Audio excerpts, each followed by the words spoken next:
it's just a really, really messed up Gilligan's Island, you know? Like, every time I figure out how to get off the island, I get addicted to meth and I break the coconut phone. I had one job.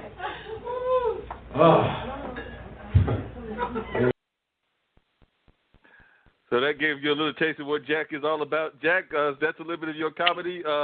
So definitely you touch on topical things like the homeless and things of that nature. We even have that issue here in Durham, as Trevi and others that live here in Durham can tell you about, but I know it exists all over. I'm sure it even exists in Memphis, where the Dr. Parker was originally from. So you touch on things like that. But folks that want to hear more of your comedy, where can they find you at, and where can they find your comedy at? It's going to be a while, unfortunately, till we see live performances, but you mentioned that there's some things that are online, and definitely I'm imagining you have websites and things of that nature. So tell folks how they can reach out to you. Find me on Facebook at comedian Jack Napier. Also, Last Laugh on Facebook. Instagram, Jack Napier 1022 on Instagram, and on Twitter, Jack Napier 1022, and also on TikTok. I do those little TikTok videos every now and then too. That's always fun. Jack Napier 1022. Well, we definitely will send people your way, and hopefully they will be giving us a little spike in your viewership and things of that nature. Definitely you can stay on the line. Trevi, tell folks how they can find out about your books. I know that they're still out there. They're still, even though they were written some time back, they're still somewhat popular. And also, do you have any new projects that you're working on in terms of authorship? Yes, so I actually released the sequel to Time Will Tell around about midnight in 2018. So both of the books are available at online book retailers, Amazon, BarnesandNoble.com, Apple Books. And I also encourage people to support small businesses and small bookstores, independently owned bookstores. You can go to the website indiebound.com and order books from your local bookstore there. Yes, we definitely need to support our small businesses. We do know that they're taking a big hit. I actually just went around the corner, not that far from where I live, and saw that another Broken Egg has closed down. One of the other ones, a popular Korean restaurant, is on hold. And I think one of the hair salons decided not to wait out the storm, since we know hair salons and others have been ordered to shut down for a while, but they have actually, it looks like, closed down shop. So that's just three that I know about, and I'm sure that others are facing these hard times. And Trevi's right. They do need our support during these hard times, and a lot of times they are also working, surprisingly, at finding unique ways to help their employees also, because I do know a couple of restaurants here that have got different kinds of websites going that are trying to help them raise money so that they can keep their employees some level of income during these hard times that they are facing and everything. Trevi, real quickly before I get to Dr. Parker and Dr. Davis, give us a little bit about the nature of the sequel and what the sequel brings into the story that the original one had that you mentioned. So if you just give us like a brief synopsis of what the sequel is. Sure. So when I wrote Time Will Tell in 1997, I was young and foolish enough to end it with a cliffhanger because that seemed like a really great idea. And the sequel actually picks up right where the first book ended. So the cliffhanger is, I have three characters, Thomasine, Rachel, and Hope. Hope goes around masquerading self-righteousness for saintliness, and then the world she spent 10 years building comes crashing down around her all at once. Rachel is having to reach out to a man whose heart she broke several years earlier to tell him that he needs to take a paternity test. And then Thomasine is the preacher's daughter. She's red hot into anything and everybody but herself. She has a spiritual awakening and really turns her life around. And the book ends with her going off to Australia to do research on a grant. She's looking at Indigenous Australian women who were separated from their families during the stolen generations, and her high school crush. And she have connected. He's supposed to come see her off at the airport. He doesn't show up. But what the readers know at the end of Time Will Tell that she doesn't is that he is on the plane with her in first class. And she's listening to Pete Escovedo's Flying South CD and daydreaming and has no idea. Wow.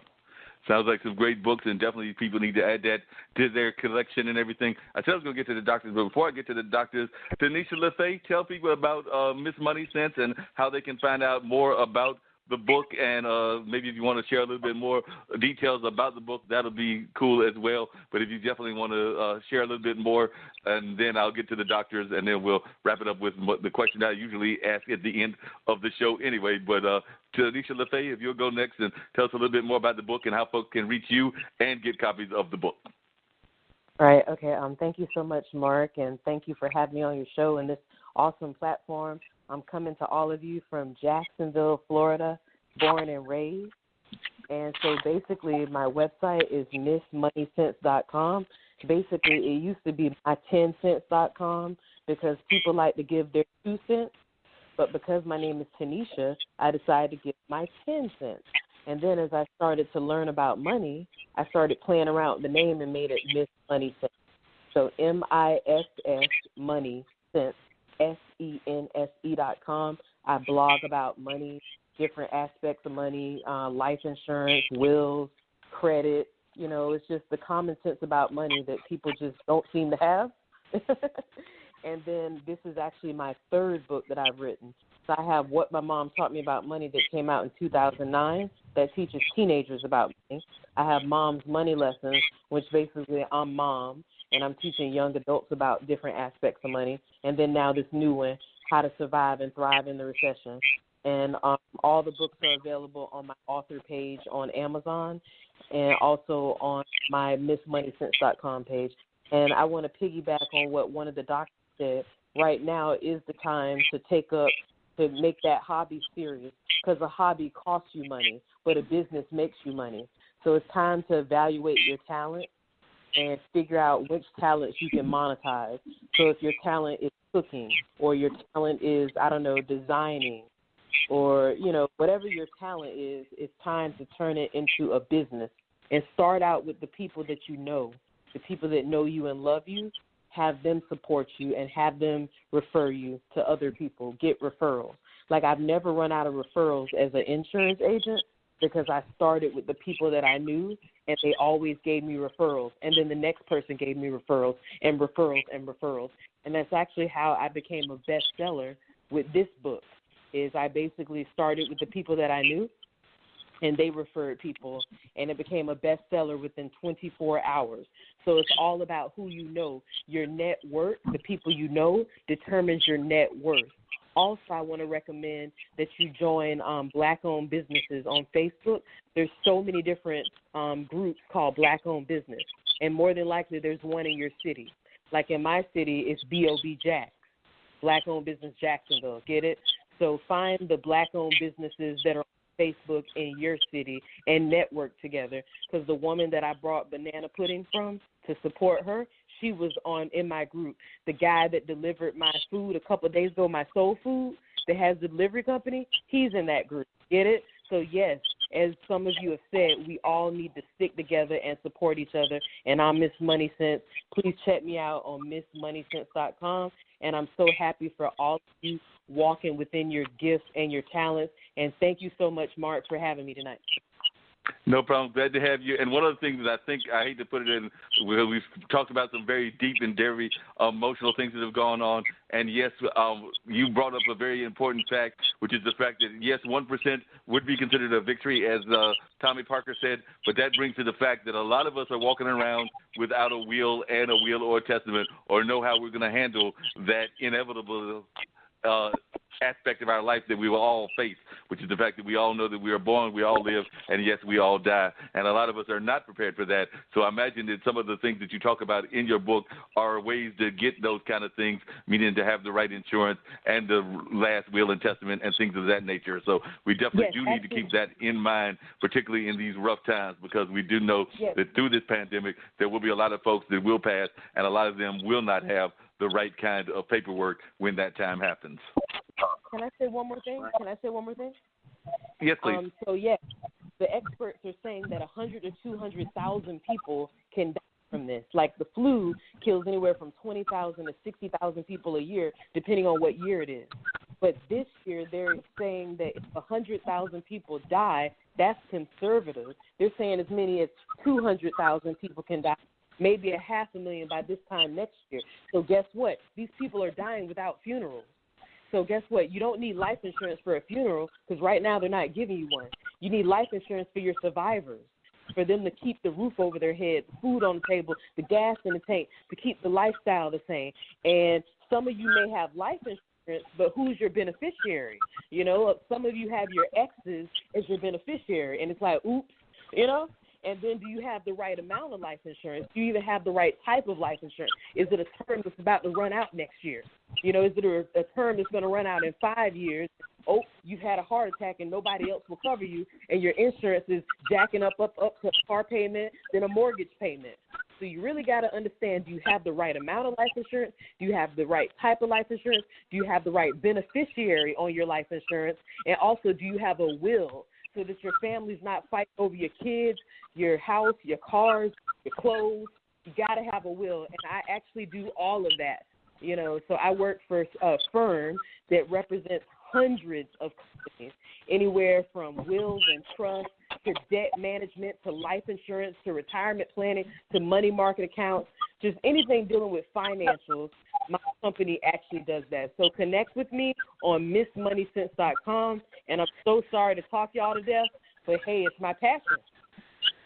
I appreciate it. Definitely appreciate it. Dr. Davis, I'm actually going to rep what I was going to do at the end together, so we'll start with you. Dr. Davis, if you would, share how people can reach out to you and how they can learn more about what you're doing and can stay in touch with you during these hard times. And what I usually do at the end of the show, and that's what I'm going to bring you in, if you want to do this at the same time, we usually try to get people to give a positive thought or a positive message at the end of the show or some thought that they want to share. Most of the time it's positive. Sometimes it's been just thoughts in general. But I think on this particular day, we're going to try to keep it on the positive aspect. So definitely, if you will share with us how people can reach you and a positive message that you would like to share. Sure. I run the Quality of Life Laboratory, so you can check out our website, www.qllab.org, qllab.org, and I'm on Twitter as Dr. Orin Davis. That's ORINDAVIS.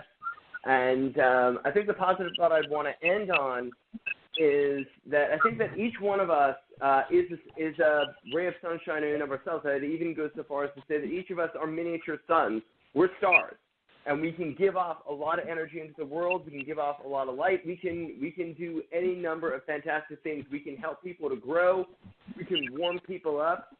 And we can spread a whole lot of good around, and each and every one of us has that capability. We're made of stars anyway. If you look at the analysis, we're actually made of star stuff, and we are star stuff. And we can share a lot of warmth, we can share a lot of light, we can share a lot of energy, and we can enable the people around us to grow and thrive. And even during these times, there's a lot that we can give, and I think we can, each of us, take the opportunity to see what we can give, how we can give, and what we can share of ourselves.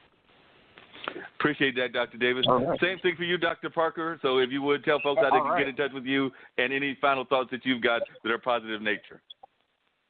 Perfect. I do a lot of consulting work, and I deal specifically with that interaction between urban residents and ecology. I can be found at urbaneco, URBANECO -consulting.com. That's urbaneco-consulting.com. In terms of a final thoughts, I want to tell everybody this: relax. The world's going to keep spinning. It's not as bad as you may think. Just be cautious, be safe, but don't feel that you are at the end of your rope. I was kind of thinking about Infinity War. I'm a huge Marvel fan. And I think every time I talk to some people, they think of the snap from Thanos. And it's not like that. The world is going to keep spinning, and we're going to return to, it'll be a different type of normalcy, but we will return to some level of normalcy. And just be patient and enjoy the ride because, I mean, what else can you do? Exactly. Jack, if you would, give us a positive thought that you want to share at the end of the show, and then with me and Dino say what we've got going on at the for next week. But Jack, have you got an end of the